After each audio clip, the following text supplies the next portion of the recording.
বিশিষ্ট মুরব্বী এবং বিশিষ্ট আলিম হযরত মাওলানা আহমদ আলী কাসেমী দামাত বারাকাতুহু। আসসালামু আলাইকুম ওয়া রাহমাতুল্লাহি ওয়া বারাকাতুহু। আজকের এই সভার সম্মানিত সভাপতি, উপস্থিত দেশের শীর্ষ উলামায়ে কেরাম, আমার কথা হলো এদেশে যারা আলেম উলামা পন্থী তারাই তবলীগের সাথী। যারা বিগত দিন পন্থীদেরকে প্রতিষ্ঠিত করেছিল তারা এখন আমাদের দেশে নেই।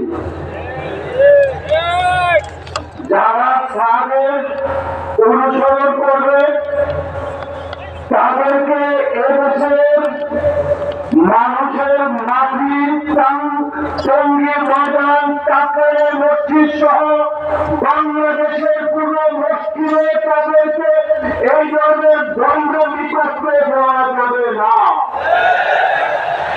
আমরা মনে করি যারা এই সরকার মনে করতে পারে যে আমরা বৈষম্য দূর করবো, তবলীগের মধ্যে কোনো বৈষম্য নেই।